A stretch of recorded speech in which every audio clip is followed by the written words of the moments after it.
Surge that have a very strong preference here. It does look like Ultra Prime chose the first pick with their first selection. Actually, they chose second pick based on how these bans are coming through. So standard blue side first pick. We love to see it. We'll make things nice and easy to follow on through. Very interesting that they've actually decided to go for the second pick.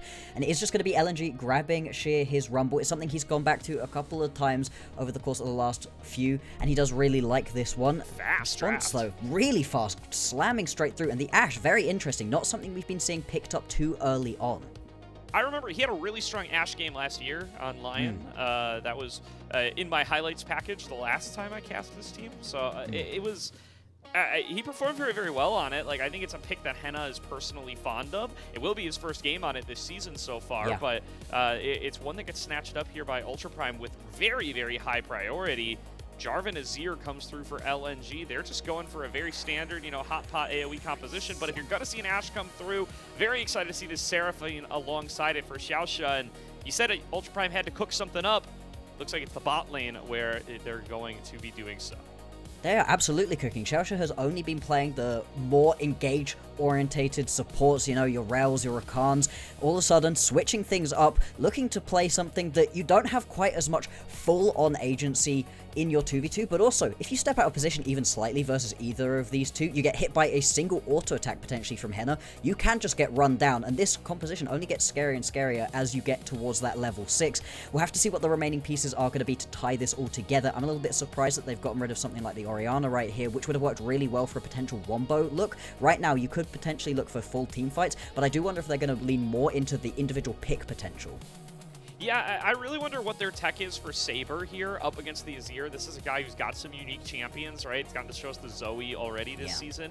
Maybe he's cooking up something else like that because, yeah, like you said, they ban away this Orianna on the Ultra Prime side. They have a chance to grab the Azir for themselves, and instead they take Ashe, which you're probably not worried about LNXN taking away. So, you know, it's a signal that they would rather blind the Ashe than blind something like the Orianna or even the Azir. Okay, you're talking about needing to cook, needing to pull something out right here. Dawn time, baby. Yeah, let's go. I really like this. I think this is giving you that little bit of flexibility we were talking about, where you can go for the more wombo combos between the two big ultis, but also you can just look to pick somebody off. If Hena is feeling like a sharpshooter with that ulti and can just snipe somebody out, you can pop them with this Echo right here. With a lot of invulnerability, you can just jump back into your previous form, make the team fights work that way, always have a 4v5 situation. LNG, they're going to respond by getting 1xn onto his Jhin. It's something that he's been pretty good on, although this will be his first pickup of it so far this split, and it does just give you that option to sit quite far back, not have to worry about getting too close to what is turning out to be quite a scary composition out of Ultra Prime. Yeah, definitely is here. Looking at that highly prized Bard, they are going to take it. Feels like LNG kind of going for a more enabling bot lane here. Get a little more utility out of the Jhin, that long-range pick potential, somewhat matching the Ashe, but probably going to try to unlock this Bard to move around, help around the map, and trust that 1xn will be able to farm up with his range on his own. This Vi, however, I was thinking Echo Jungle, I'm not going to lie to you, but maybe it's for Saber, and it's going for Saber in the mid lane. It's something that Saber has played a little bit of previously, I think.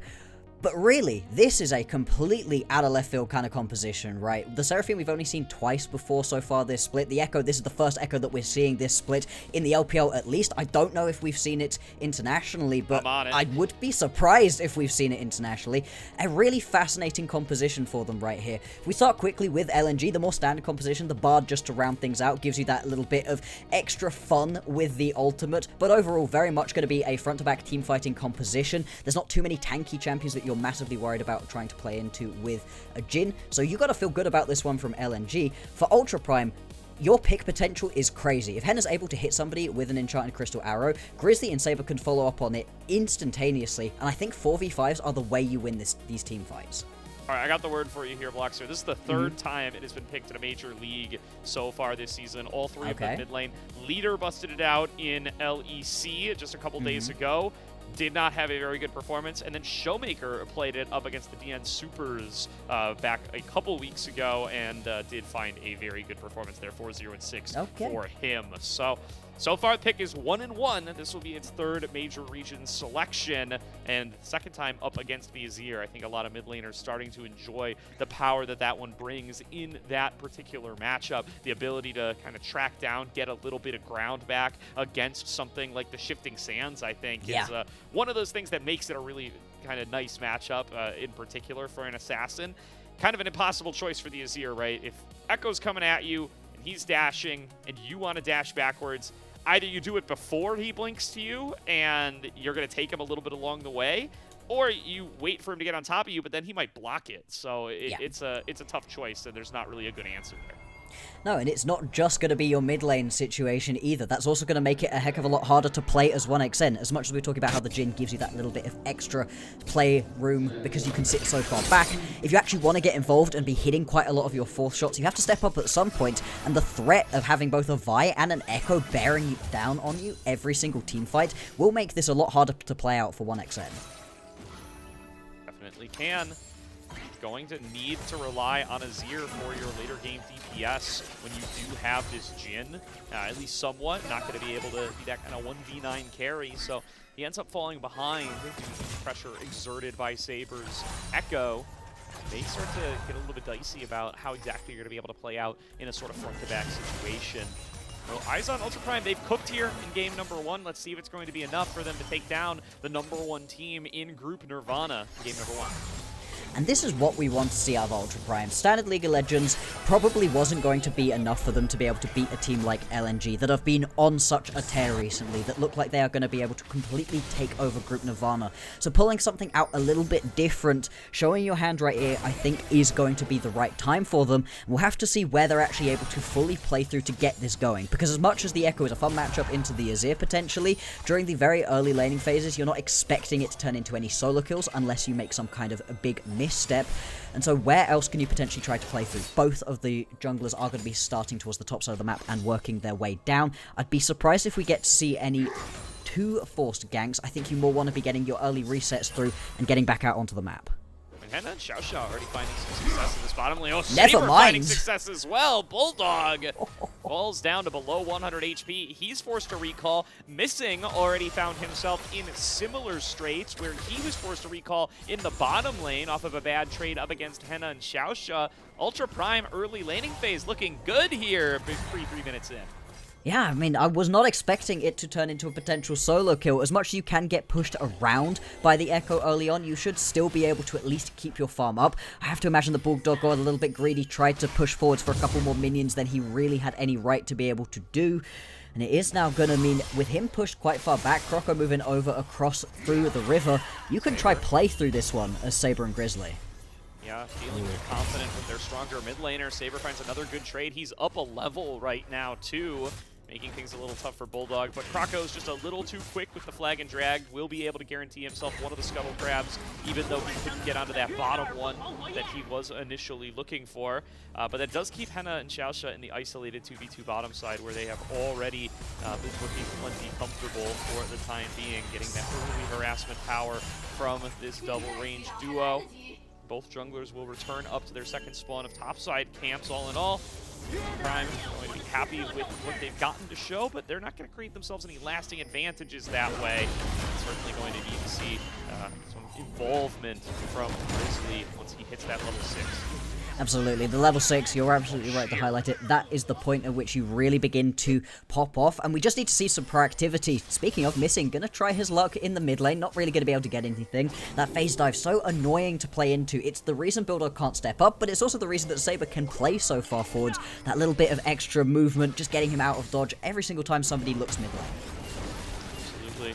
Liangchen took a rough trade there, but did still have the potion available, and the Doran's shield, giving him that extra regen, so he did manage to get himself out of there without facing too much danger, as both supports hustling in the river a little bit there on the bottom side as well.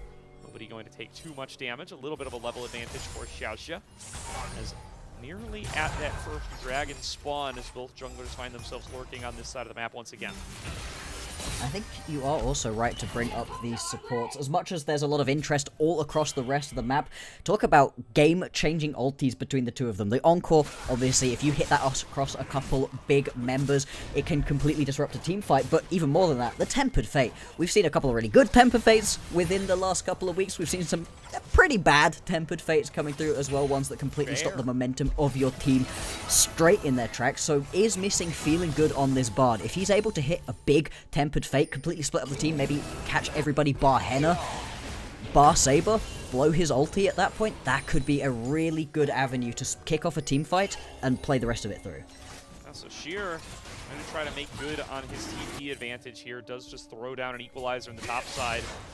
Croco looks for Saber. Saber just a little too deft on his feet. And the bot lane advantage for Ultra Prime in these early levels looks like it is going to net them. Dragon number 1, Grizzly arrives in a timely manner and will be able to get himself level 6 off of that sleigh as well. So Prime get their first objective on the board. And now that the cease and desist is available, eyes going to be on how Grizzly uses it and if he can start to put Saber into that snowballing position.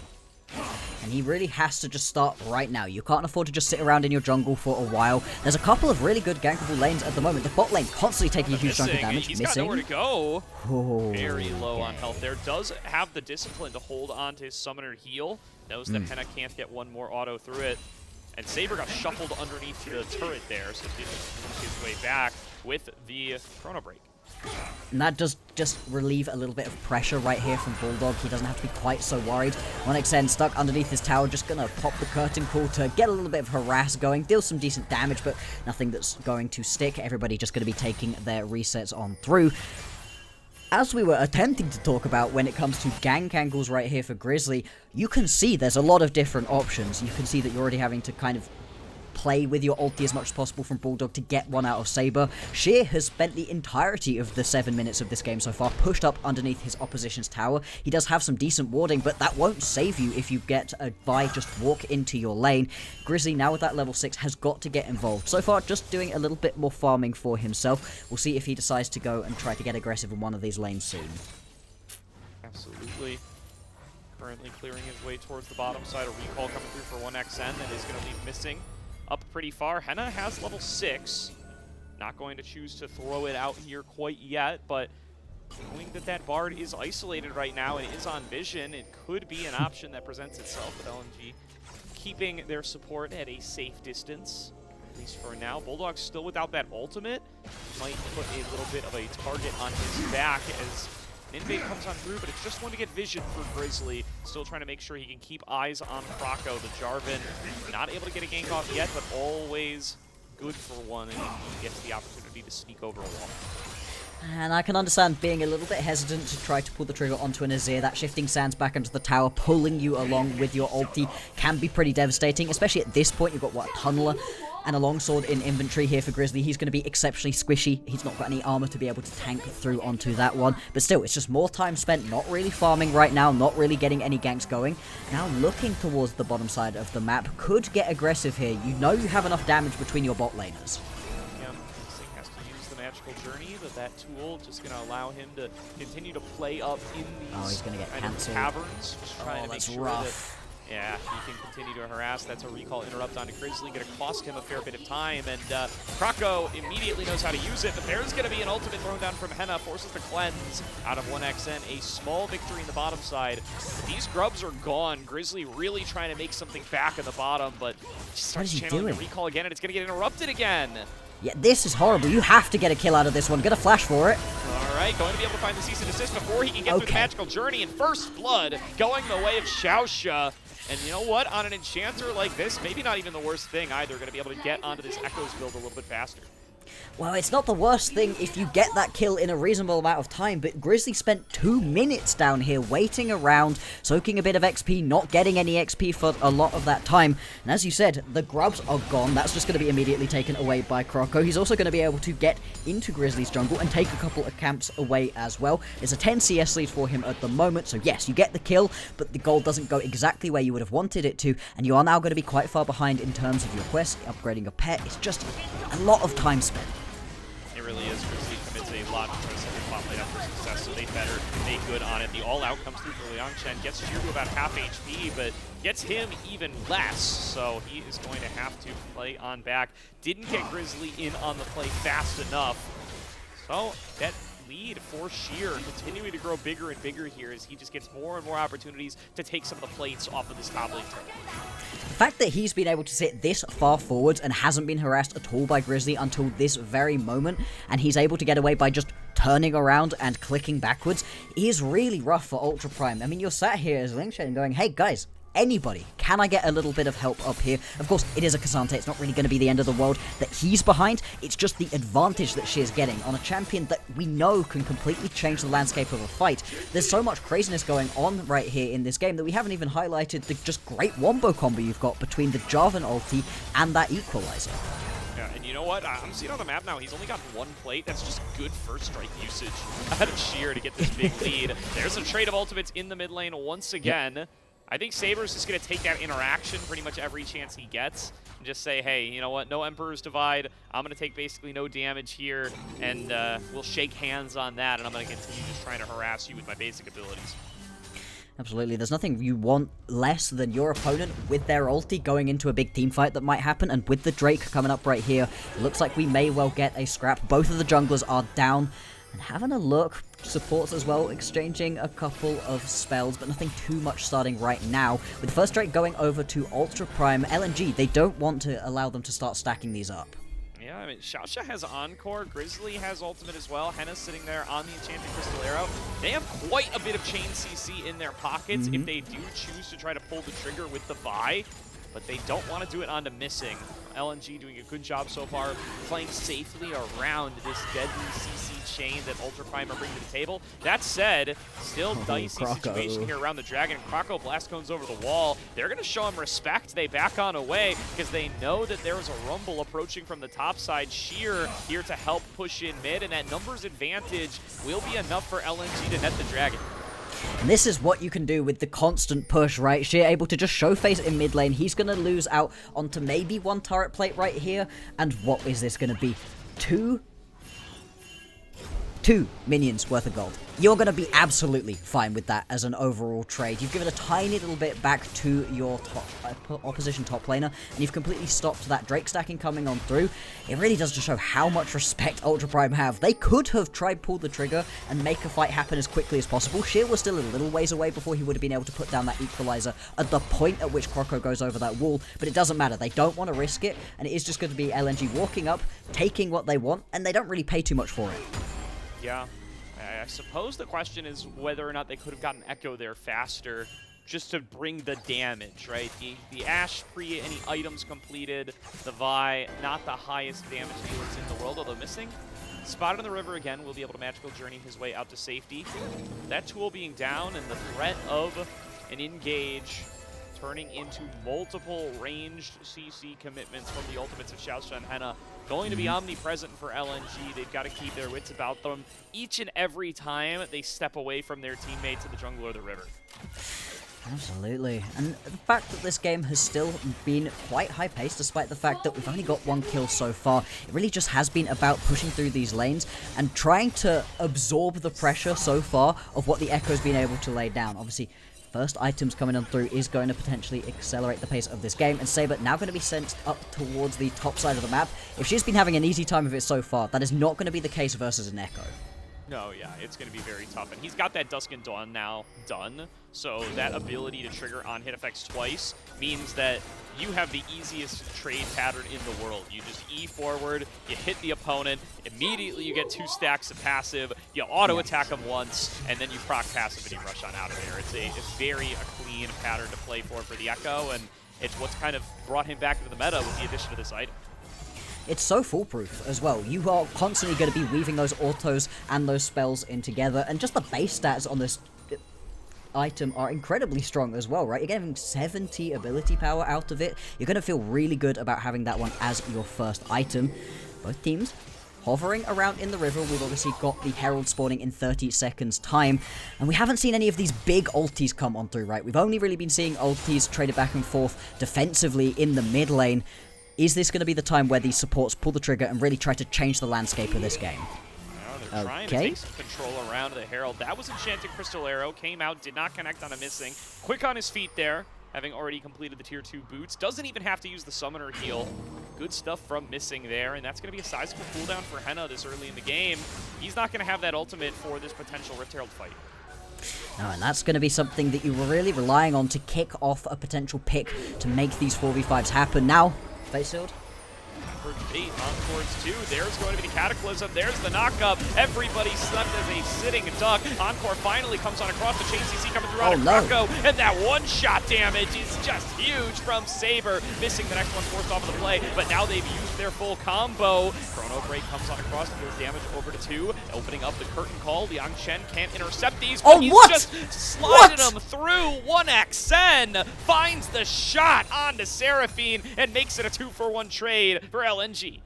I know we've been talking up 1xN, but how did he just curve a bullet right there, weaving it between people? Absolutely no right to be able to pick up that kill. And Ultra Prime, in what should have been an overall teamfight win for them, managed to fumble it at the last second. I mean, how do you not body block in that situation? Really nice Tempered Fate right here. The problem is that Croco, at this point, he is not tanky, and as soon as he gets turned and burned, there's nothing that he can do. The thing is, XiaoXia, in order to get that kill, does have to use the Encore onto a single member, just onto the Jarvan, which allows the remaining members of LNG to be able to keep pushing on forwards, and the second that Xia turns up, it's just so much easier. Now, what is this? Slow.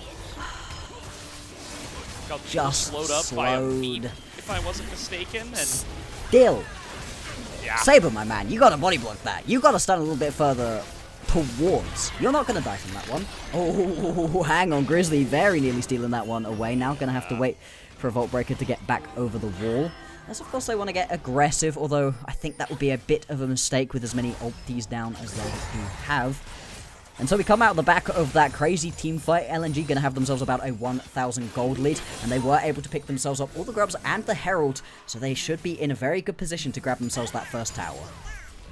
Yeah, they're going to balloon that gold a little bit higher before all is said and done in terms of this Rift Herald. And I think Ultra Prime certainly would have hoped when they drafted this composition to be able to get a crowd control combo and a little bit of an early advantage with the power that they bring around that bottom triangle, but it doesn't happen for themselves this time. Saber, though, finding the parallel convergence stun on towards BuLLDog. Not quite high enough burst damage yet for that to be the end of things, but certainly dicey territory for BuLLDog. Absolutely, you've really got to keep paying as much respect to Saber as possible when you're alone. And it looks like it is just going to be this first tower picked up right here for Ultra Prime. The response will be LNG grabbing themselves this Cloud Drake. They're going to look to stack their way on towards that as a soul. Overall, a pretty dang good soul to be able to get for this team comp. If you want it, it allows Croco to just get so much more range trying to get on top of people. And there we go. That is going to be a first turret. And as Alk got us the stat for earlier, that's the first turret that they have had.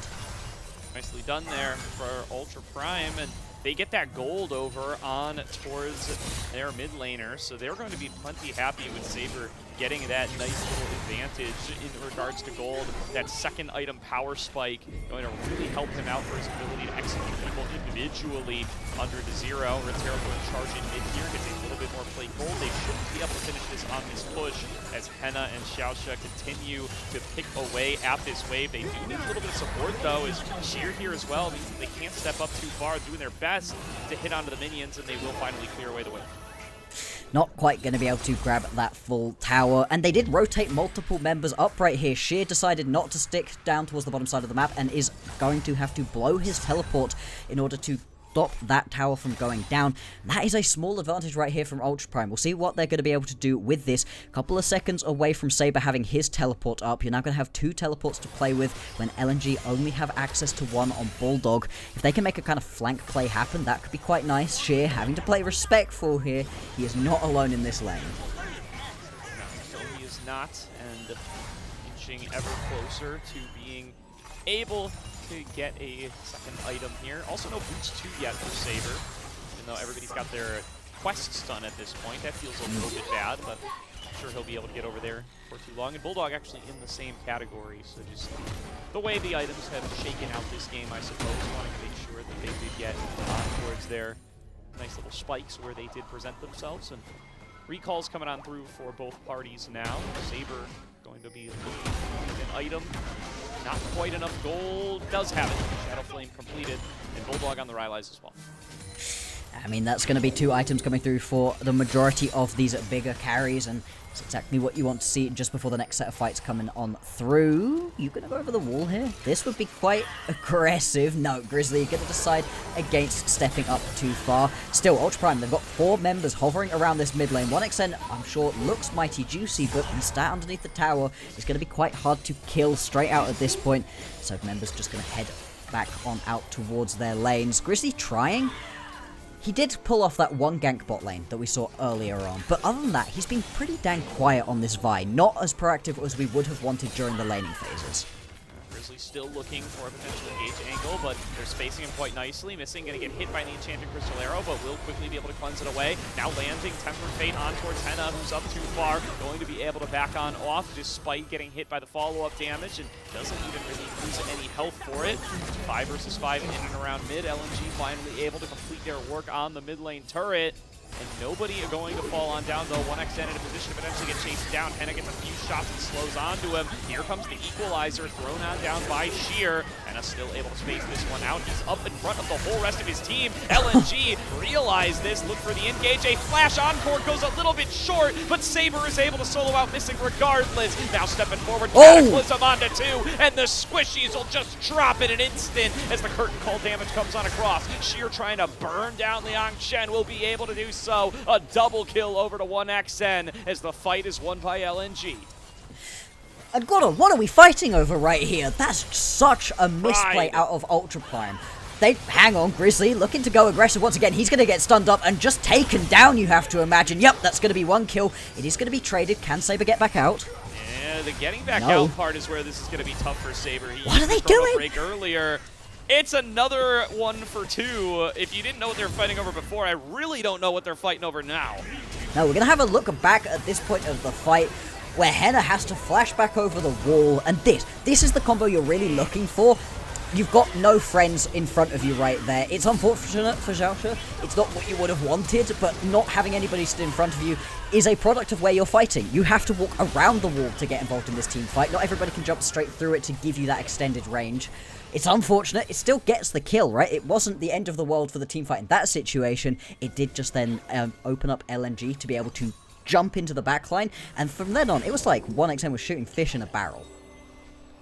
The Liangchen is going to have nightmares tonight of Jhin curtain call bullets flying right past his nose. That's the 2nd team fight in a row where he's just an inch away from being able to block out that shot from killing off his bot support duo, and just, again, can't get there in time just by sharing a Cataclysm with him.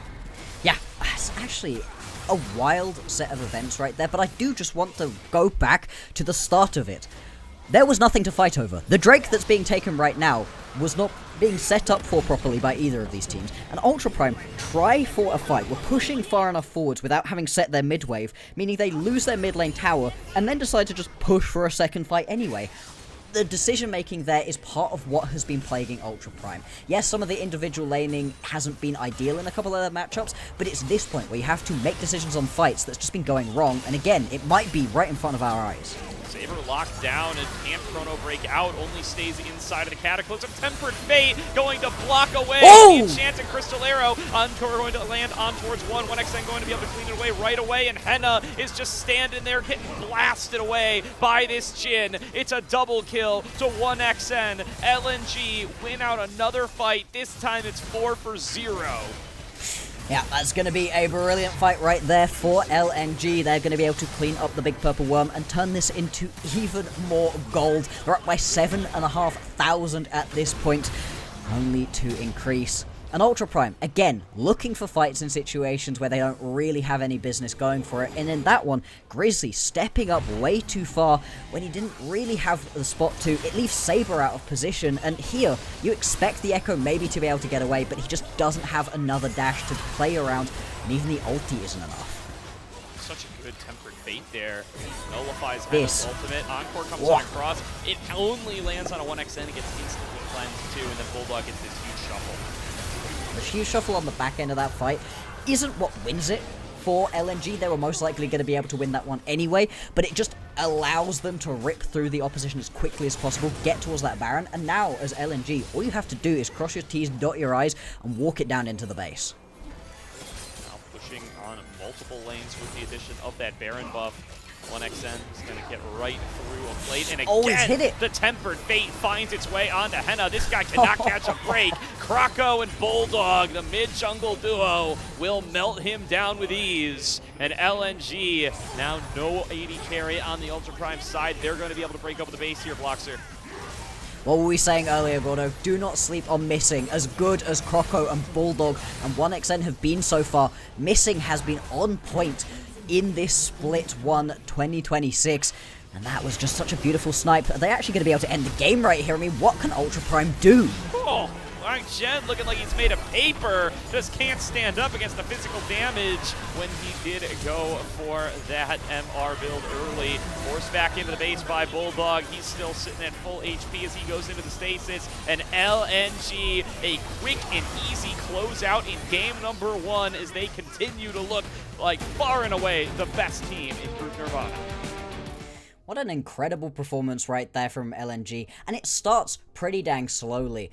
Really, when you're looking at the early game, there are two main things. Sheer is just constantly pushing in, which you expect with this matchup, right? You are always going to be able to push with the Rumble, but it's the second thing that really compounds this all. Grizzly, on an aggressive early ganking champion, doesn't aggressively early gank, even though there's a champion constantly pushing up, even though his bot lane are constantly getting big damage off onto 1XN and Missing. He just sits back, is quite passive, hits that level 6, doesn't do anything with it, and at that point you're just allowing this composition from LNG to scale up, to get online, and the second that it did, they ripped through their opposition. Yeah, and turning that same idea a little bit around here, I think LNG did a really good job of playing respectfully up against the engaged potential that Ultra Prime brought to the table there with that Vi, Seraphine, Ashe trio. You know, this is, you have Jarvan and Bard on your team. It feels like in a vacuum, this is a squad where Croco and Missing are going to be roaming all around the map. They're going to spend a lot of time in the river. They might even spend some time in the enemy team's jungle, just using the mobility that they bring and the map control that they bring to try to establish early advantages. But even though they're facing off against what's not really a traditional composition, they adapt very, very well. They just continue to play further back, recognizing that they will have that scaling advantage, and they execute beautifully. Absolutely, and it really makes me sad watching something like the Vi not work in this situation, because I was really excited for the changes that they made to the laning and to the quests for making champions like Vi much better. Lane ganking champions were getting really hard to play as effectively in pro play last split because there was no laning phase. You spent 0 time in your actual lane, individually split out. I mean, solo kills felt like they were way down because there was no solo kill time. Why would you be solo killing your opponent in the mid lane? You're top lane from minute 2 to take over that wave. You're moving bot lane. Nobody was sat in lanes, and so it made playing Vi and trying to get those early ganks off that little bit harder. It skirmished better, and that was fine. That's part of why having that Sunder Sky was so useful. But in this game, where everybody is actually just sat in their individual lanes for as long as they would be in an average solo queue game, you still don't manage to get any ganks off, other than one where you sit in a bush for 2 minutes. I mean, you just have to be more proactive than that. Yeah, needing to just kind of pull the trigger there. And some of that goes over to Grizzly. You know, some of that, looking at Hena, didn't really find any picks off of the Enchanted Crystal Arrows. Maybe could have been a little bit more liberal in that usage earlier on. There were a lot of moments where you saw Missing up pretty far, and it's, you know, he dodged some of those on feet too. Missing kind of quick on the trigger there to be able to get himself out of danger in that regard. But still, you miss 100% of the shots you don't take, and Hena missed quite a few shots in that same manner. Absolutely, he did. And then you got to turn your eyes to mid lane. Saber, he is the bright spark of this team. He's able to get the most kills for them. I think he ends the game with 3 kills, 2 deaths, 1 assist. Like, that was not a particularly bad game for him overall, but it's where those kills were going onto, right? You're able to kill Croco when he jumps forwards occasionally, but you're not getting kills onto 1XN. Sheer doesn't die either. BuLLDog only dies a single time, and that wasn't even a particularly bad death for them at all. You can see it reflected right here. Saber, the only member that was really able to get anything going for Ultra Prime, but considering that you've pulled yourself out this pocket pick, something we've not seen before in the LPL and only seen twice internationally, you really need to get more going. I don't fully blame him for it. Again, I think Grizzly playing alongside him more would have helped. Yeah, I don't think he played it too badly either. I mean, he had some good interactions on it, got some good control over mid. Obviously, they didn't find their angles onto plays that you might have hoped for. He had that one overextension out in front of the Herald pit where he was up too far and he couldn't rely on Chrono Break to be able to actually make an escape. And I mean, after that one death, the game was kind of over. So not getting an opportunity to really get onto those second and third item power spikes where you do have the potential to one-shot a Squishy or somebody who's up too far, which facing up against a Rumble Comp and a Bard, you know, hits so many targets. Maybe if the game goes longer, Saber gets more chances to do a little something. This engage in the mid lane fight was pretty good. He gets a kill picked up. He gets the stun onto Sheer as well. It feels like he was cooking a bit on the pick. He definitely had, you know, a game plan in mind in these fights, but you just didn't really get to see it. No, can you imagine you're getting to see the Echo diving in alongside the Vi, with the Encore coming on through, all of this combined together? That could have been a really fun game, but that's not the game that we ended up seeing. The game we ended up seeing was discordant, and my mind keeps going back to that fight around, I would like to say the Dragon Pit, but there was no dragon in that Dragon Pit. There was no reason for that fight to be happening, and the thing that's most egregious about it is not that LPL teams are fighting randomly. I mean, yeah, water is wet, the sky is blue. It's that they're fighting mid lane and losing their mid lane tower for it for no reason. You push mid lane, then you fight. That's one of the basic things of League of Legends pro play, and they just completely miss that step. Yeah, the other thing that this replay kind of reminding me of, I think XiaoXia close on some of these encores, but also, you know, lacking in the ability to find big game impacting encores. Had kind of two big team fight attempts. One of them went for that flash play, just barely shorted it onto missing. The other, you could see the vision, saw a chance to get 3 or 4 members, pass it through the engaging Azir, but again, found only one XN who cleansed it instantly. So just not able to have the kind of impact that you hope for when you do draft these kinds of champions. And if your Ashe and your Seraphine aren't hitting ultimates, I think the prio you had on that duo ends up being a little misplaced and ends up looking a little silly in retrospect. Yeah. Still, as much as we can talk about how Ultra Prime made quite a few mistakes right there, I would still like to be able to praise LNG. That was a really nice game from them, as much as it felt like they didn't need to be ultra proactive because Ultra Prime kept running into them. They were able to take exactly what was given to them and really push the game on forwards. And as we were talking about earlier, right? Yes, sorry, to cut myself off. This is excellent. I love the fact that Missing finally gets a player of the game. I think he's really deserved one throughout a lot of their games and has been a little bit quieter. He was a sniper with those ultis. Yeah, really, really good Tempered Fates. We got to see a good defensive Tempered Fate, which feels like something you don't often get to see very, very much of. Got to kind of hose one of Hena's ultimates as a result, as a member of his team was getting chain CC'd. I want to say it was 1XN, maybe it wasn't. But regardless, definitely a highlight there, and consistently picking off Hena. I mean, that guy just could not catch a break in regards to the Tempered Fates. Constantly just pinpoint accuracy right in the center, nowhere for Hena to go, no teammates available to be able to bail him out. I mean, he was the one making those non-committal ranged engage ultimates happen, facing off against the Ashe Seraphine duo. Absolutely. It was really impressive to see, and if they're able to have another great coherent team victory like we got in that previous game, LNG, they should be able to clean this one up. For Ultra Prime, I like that they threw things in that was different. I like that they pulled out that little bit of a pocket pick with the Echo. It didn't work out in the end, and I think if you just get that little bit of extra proactivity during the early game with this kind of composition, you might be able to take yourself into mid-game team fights in a far stronger spot and actually be able to potentially pick up a win right here. Ultra Prime, they really do need to go back to the drawing board.